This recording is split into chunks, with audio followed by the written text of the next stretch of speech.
woke up. Yeah, I remember the neurosurgeon telling me, "Hi, Evelynn, you're going to be okay." And they just wheeled me to my room. And I think my mom was waiting outside there all that time. I remember her telling me that she was told, she'll be fine, you just go home. So she just said, she saw my legs, so she didn't know whether I'm dead or alive. So she just went home, came back the next day. So I was taken to ICU, I think, for recovery. And for me, at the back of my head, I know ICU is a matter of life and death. Back then, I didn't understand that you can be taken to ICU after surgery for recovery. So at the ICU, they put things on my chest, and then that machine. So I could not even sleep. I was just listening to the machine, and I knew the moment that machine stopped, I'm dead. Just like when you watch the movies, you're like, when you see that machine stops running, you are dead. So I did not sleep. I struggled, and then I could not turn. My head pain, chest, stomach pain. And then I remember at around midnight, the doctors came, they wanted to put some injection, and they could not get my veins because they wanted to give me injection. Then they told me, "Madam, now if you don't get a vein, we either put it on your neck or we look for it on your toes." And I just told God, please let them find the veins. So somehow they got it on my arms. Yeah, they put it, and then in the morning, I think the nurses or the nurse assistants, they come to clean you and everything. So when they came, they were men. I've never been embarrassed in my entire life. They want to wash you, and I was like, God, this is now you put shame aside and you just allow them to do their thing. So after one day, the next day I go to my room, but it's so painful. You cannot even cough. When you want to cough, I think that is the experience that women who have gone through CS can only tell. You can't cough. There's just a design for coughing. So at first I didn't know, because I'm told when you want to cough, I think it's the effect of the anesthesia. When you want to cough, you're told to like hold your tummy. So somehow the stitches can come out if you don't do that. So whenever I wanted to cough, I would just bend slowly, hold my tummy. It was the worst feeling ever. Yeah, so that's how my surgery went. So I lost sight like completely on the left eye, 100%. So what remained of the right eye was just some 5%. So what I could see, everything around me was just black and white. And yeah, and that's how my life as a blind woman started. Remember that time I've stopped working because I could not go to work. I went to stay with my sister in Nakuru. I stayed with her for around 1 year. After that, I came back to Nairobi, now 2017. Like for the whole of 2016, I went into depression. I used to lock myself in my room. I remember what used to keep me going. There's this gospel show. It was by Evelynn. I can't remember the radio. ITC Milele FM. I used to wake up every morning at 5 a.m. just to listen. I would get encouraged. Then on Sundays, I would listen to Eva the whole day. And I used to pray. And when I look back right now, I tell myself, those prayers, they are working right now. As in, I tell myself, like, God does not have a dustbin for prayers. Because through the years, I've seen the blessings of God. I've seen God answer those prayers that I made during my lowest moment in life.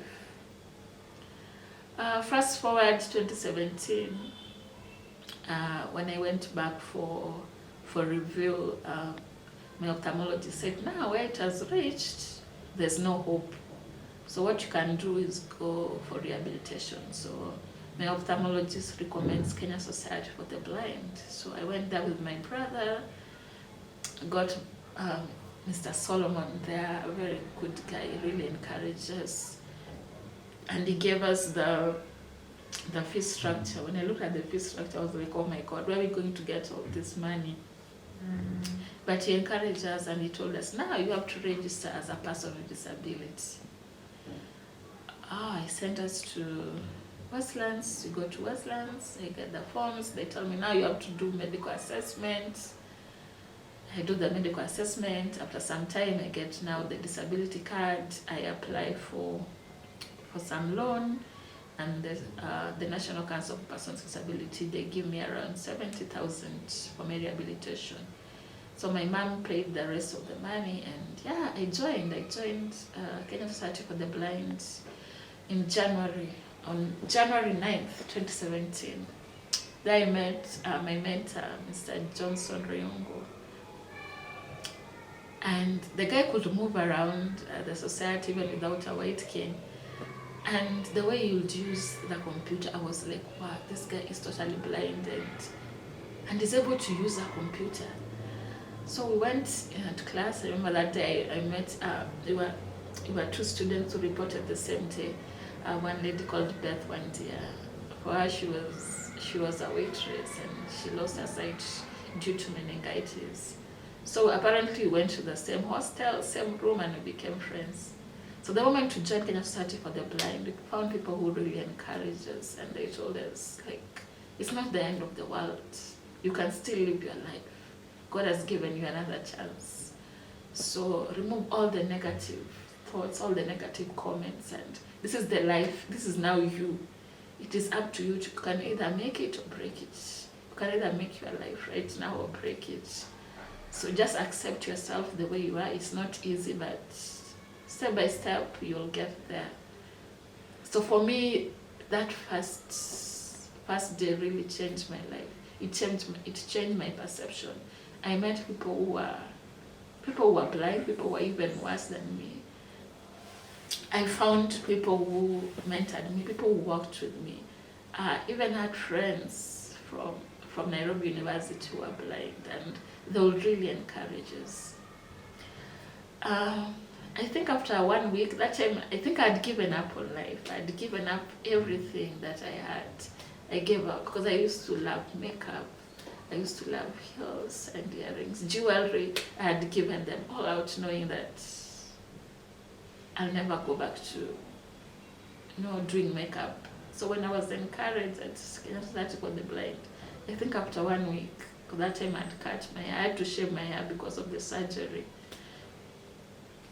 So after 1 week, I transformed. I went back. I started living life. If I can go back a little, I remember after my surgery, I had questions, and I asked the neurosurgeon, like, how long am I going to live with this thing? The neurosurgeon just said, you pray that the shunt does not get blocked, it doesn't get infected.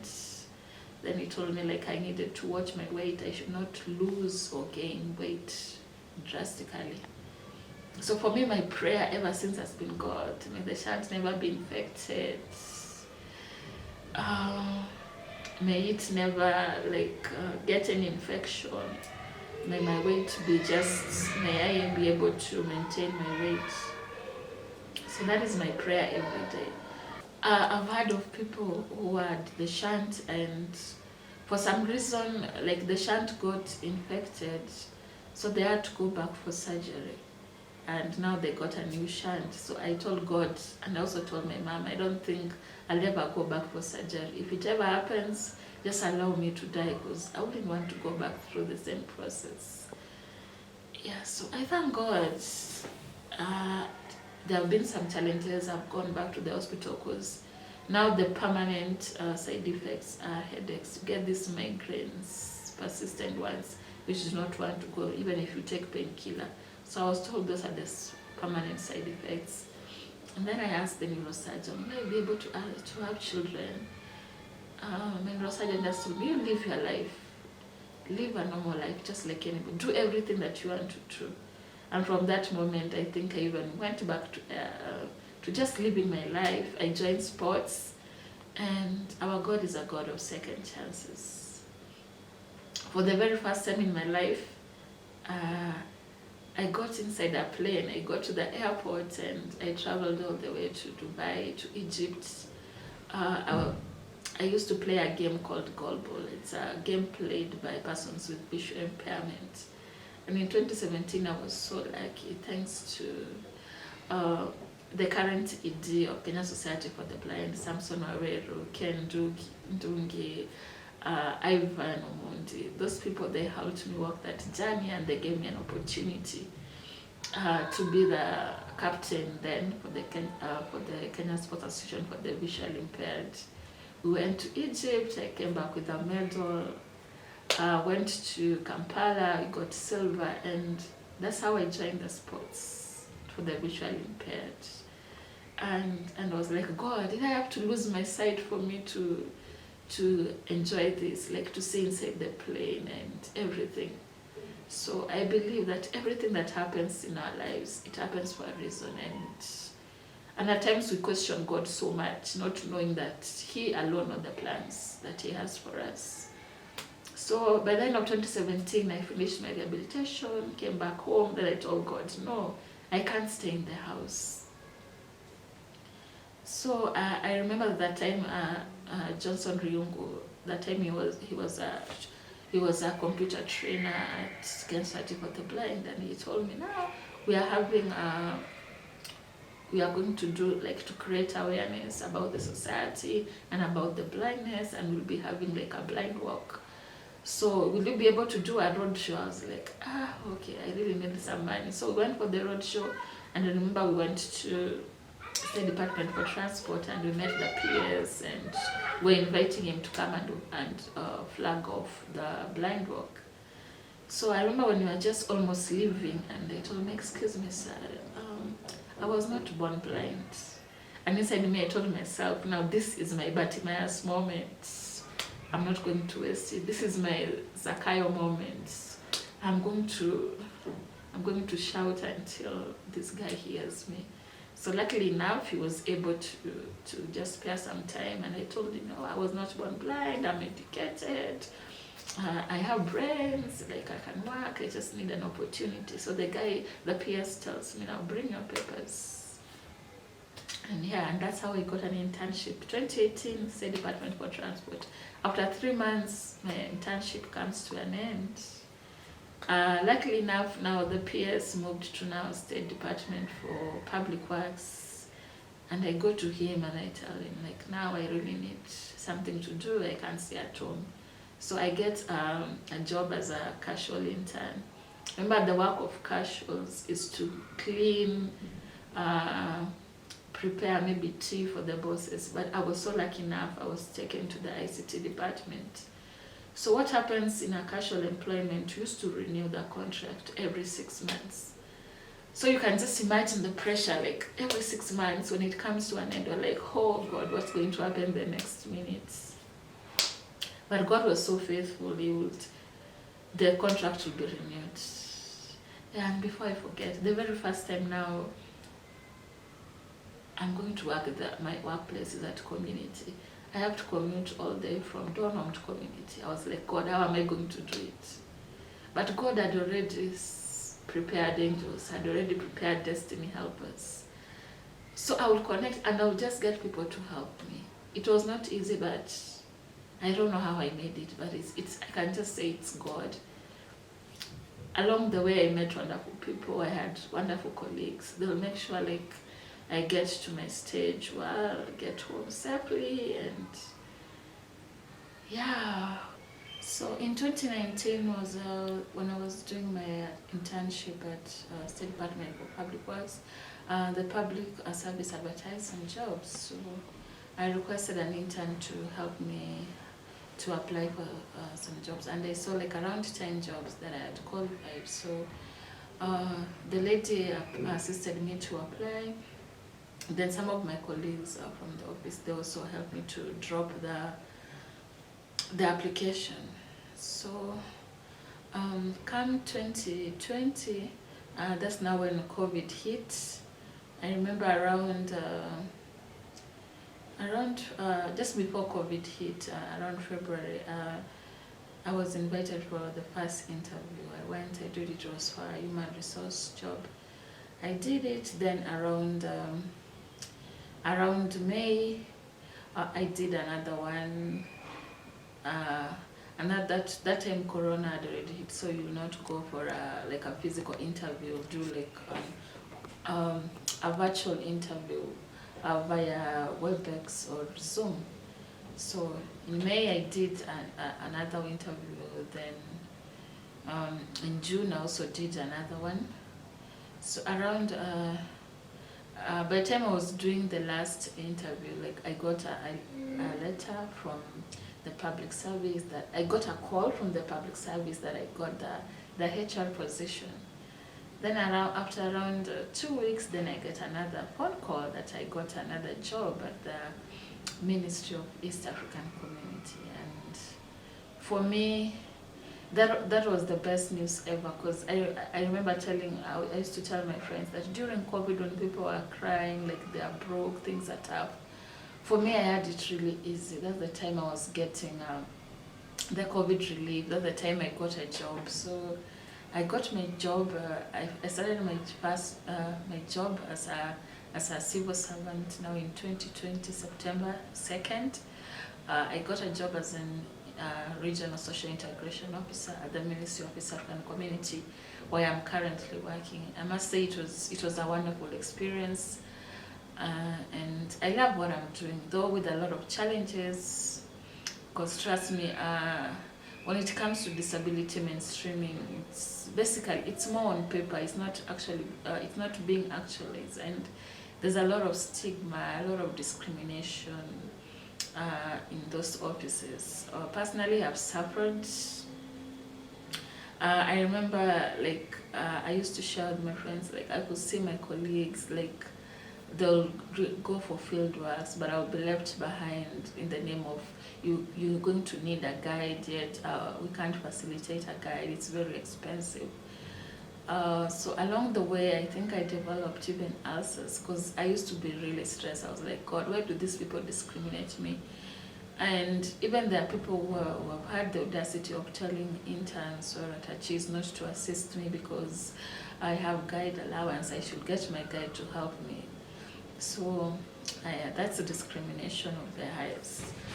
So what I used to do, I just tell God, please, like, give me the strength. I prayed for this job and you gave me this job. I'm not going to give up. I am here for a reason, and I'm not here by accident. I'm here by design. So let your will be done. So I'll pray. I'll tell my friends to help me pray.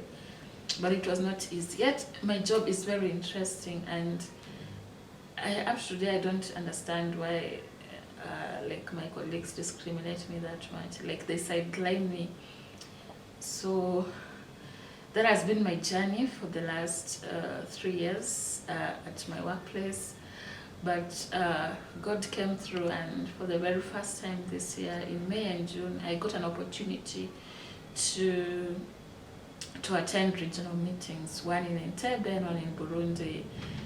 And for me, it was an eye-opener. It was an opportunity to learn and also to network. So I always say that God's time is the best. I think after campus, I really wanted to work for the government, but I will not get that opportunity. So right now, I'm doing what I love. I pursued a degree in development studies, and that was one of the qualifications when I was applying for my current job. So for me, it's a prayer answered. It's a dream come true, and I really thank God for that opportunity. And I pray that I may grow career-wise, and God, He may just keep me. Like, it's not easy with the kind of people that I work with, people who do not understand you. But I thank God for the destiny helpers, for the angels that He sent my way, and especially there are few people who are nice. I have a few colleagues who are nice to me, who help me out, and I really thank them. They make sure, like, if I need anything, they help me. Like they always, the people that I can always reach out to whenever I need anything. I just want to mention a special friend. Her name is Ruth Member. She's been more than a colleague. She's more of a sister. So I really thank God for her. There is Teresa also, that she's also my sister at work, and I really appreciate and I thank God for them. The journey has not been easy, like the up and downs. Losing your sight as an adult is not an easy thing, especially as an adult who was working, who was living her life. So it's basically like like a baby who starts to crawl, like you learn the baby steps. And if you don't have the right support system, if you don't have God on your side, then you'll just break down. So I want to thank God for the destiny helpers that He brought my way. Every day when I leave for work and I come back in the evening, I just tell God thank you. And in the morning I always tell God, I just pray for your favor. I pray that you may send the destiny helpers. Because many are the challenges that are out there, many are the dangers. Because so many people leave the house in the morning and they don't come back in the evening. I remember there are times I was a light from a matatu, and I had to connect to get to my previous workplace, and it used to be a challenge. I remember there's one time, not even one time, several times that I was almost knocked down by matatus or even city hoppers. There are times when my white cane, people will just assume they do not recognize the white cane, but for me, I just thank God for His protection.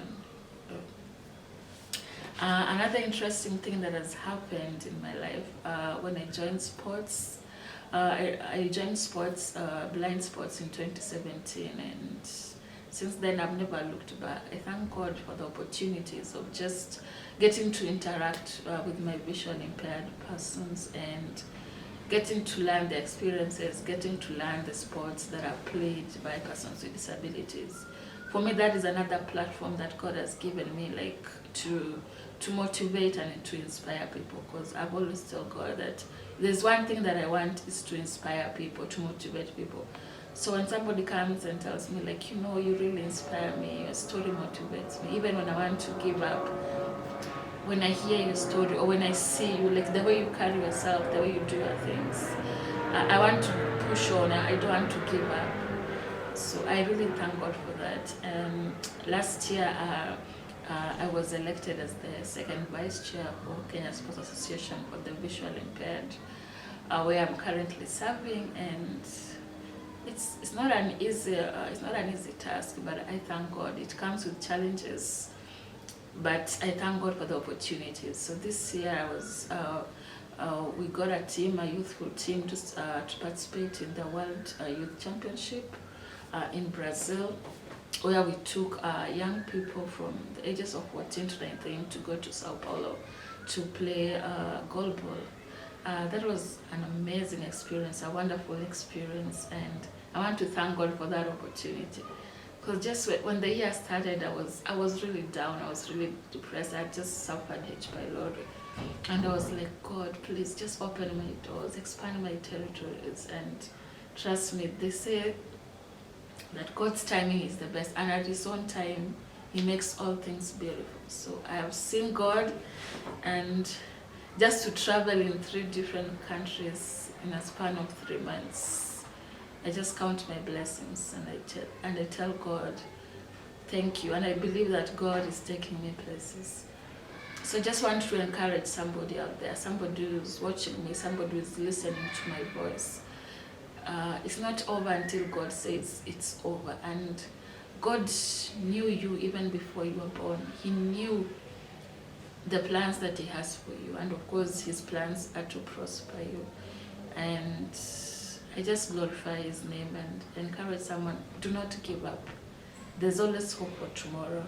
And I was diagnosed with hydrocephalus, that is in 2015, and since then I've met ladies, because I'm told it's a condition that is affecting ladies. So I would really urge ladies and girls out there, don't take your health for granted. Whenever you have those migraines or headaches that are persistent, don't take it for granted. Don't rush to the chemist and just get painkillers. Go get yourself checked. Because looking back 7 or so years, I think I would have done, if I would have done things differently, maybe I would not be where I am right now. But I believe that I lost my sight so that for the glory of God can be seen. And I've seen God He has been a lamp on my feet and and a light on my path. So I'll really encourage people, do not take your health for granted. Go to hospital, get yourself checked, and always seek for second and also third opinion. to avoid such kind of situations. So for me, the doctor used to tell me like one of the common cause of my condition is stress, but I will not accept it. I will not believe it. I think I was in denial, but looking back, I would say that stress was a major contribution when it came to my loss of sight. So live a positive life. Whatever it is that you cannot handle, whatever it is that you can do, you know you can't do anything about it. Just leave it in the hands of God, and live one day at a time. Fly light. Life is so beautiful, and with God, there is nothing that you can do. And with the right support system, I thank God for my church that really held my hand. I thank God for my family, for being there, for their support. Even though at times it's never easy, a lot of misunderstanding, but God has continued to keep us together. I'm so grateful for all my friends, for all my family who have been there. Those people that have walked with me through this journey, I pray that God may bless you. And for families out there who have relatives or who have people, persons with disabilities in their family, don't give up on them. Hold their hand, walk with them. You don't know their tomorrow, because it's only God who knows our tomorrow, and our tomorrow is better than our today. So don't give up on your people. Support persons with disability. When you meet a person with disability on the streets, those who are wheelchair users, those who are persons with visual impairment, and they need your help, kindly just lend a hand. Don't walk away. You never know. Disability is not inability, and this is an open club. Any day, anytime you can join. So be nice, be good to people. God bless you.